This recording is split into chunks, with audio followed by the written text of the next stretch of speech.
So, are you thinking about applying to a program in Spain? Maybe something like the Sustagri Master. If you are, you've probably stumbled across this requirement for a Declaración de Equivalencia de la Nota Media. I know, it sounds super formal and maybe a little intimidating, but don't worry. In this quick guide, we're going to break it all down and walk you through it step by step. You've got all your documents lined up, your transcripts, your diploma, but this one thing might be tripping you up.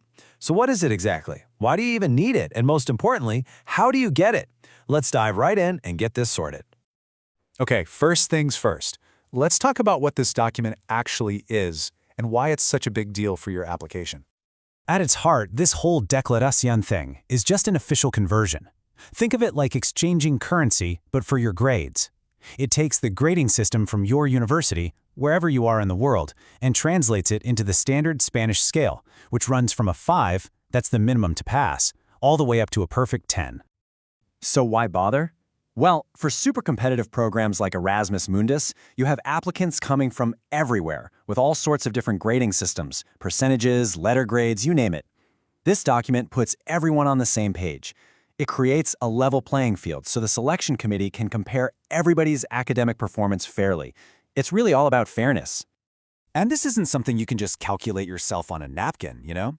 It's an official declaration, and it comes straight from the Spanish Ministry of Science, Innovation, and Universities. That's what gives it the official stamp of approval that universities need. And here's the best part. You don't have to mail anything or visit an office in Spain. The whole thing is done completely online through the ministry's official portal. That means you can do it from anywhere, anytime. Pretty convenient, right? So, how do you get started? Okay, before you even open up your internet browser, the absolute key to making this process smooth is preparation. Let's go over exactly what you need to have ready. All right, here's your checklist. You're going to need digital copies of a few things: your official academic transcript, a document from your university that explains its grading scale, this is really important, your diploma, or a provisional certificate if you haven't officially graduated yet, and of course, your passport or national ID. Just a quick heads up on this. While a program like Sustagri requires you to have this document, they don't actually help you get it. This is a step you have to handle on your own, which, hey, is exactly why we're going through this together right now. Okay, you've got all your documents scanned and saved. You're ready to go. Now for the main event. Let's tackle that online portal. The whole online process really just boils down to 5 main steps. First, you get to the website. Second, you either log in or create a new account. 3, you start the right procedure. 4, you fill out the form and upload all those documents you prepared. And finally, step 5, you submit it and get your PDF. Let's walk through it. This is the page you're looking for. Since you're a new user, the very first thing you're going to do is click that Regístrese link. That's how you register for a new account. You'll probably use your passport number for this. Once you're all registered and you log in, you'll land on your personal dashboard. It'll probably look pretty empty. To kick things off, you're going to click the button that says Añadir, which just means add. That's how you start a new equivalence declaration. Now this next bit is where all that prep work pays off. The system will ask you for your personal info, details about your university and your degree, and you'll enter your courses and grades. The key here is just to be super careful. Make sure everything you type exactly matches what's on your official documents before you upload them. So, you've filled out the form, you've uploaded your documents, and you've clicked Submit.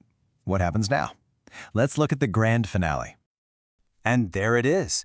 After the system does its magic, you'll get to download an official PDF. This document is the prize. It's going to show your final, calculated GPA on that 5 to 10 Spanish scale. This is exactly what you've been working for. But hold on, don't close that window just yet. You have one last, absolutely critical step. You must take this PDF you just downloaded and upload it directly into your Sustagri application. That's what closes the loop and officially checks this requirement off your list. Don't forget this part. Before we wrap this up, I just want to leave you with a couple of final tips and resources to make sure you're totally set up for success. Okay, probably the biggest hurdle for a lot of people is that the ministry's portal is entirely in Spanish. But listen, don't let that freak you out. Your web browser like Chrome or Firefox has a great auto-translate feature. Just use it. For any tricky words, you can use an online dictionary or even an AI tool. And my last piece of advice, just double, maybe even triple check everything before you hit submit. If you really get stuck on something specific, like maybe you can't find your university's grading system in their database, you can email the ministry directly. This is their official support email, so they are the experts. Just a quick word to the wise here. This is a government office that's handling requests from people all over the planet. So if you do send them an email, you've got to be patient. A response might take a little while, which is why it's so important to start this whole process early, well before your application deadline. And that's it. You now have the complete roadmap for getting your official Spanish GPA equivalence. What seemed like a complicated hurdle is actually a totally manageable task. Now you're all set to get this done and move one giant step closer to your dream of studying in Spain. Good luck!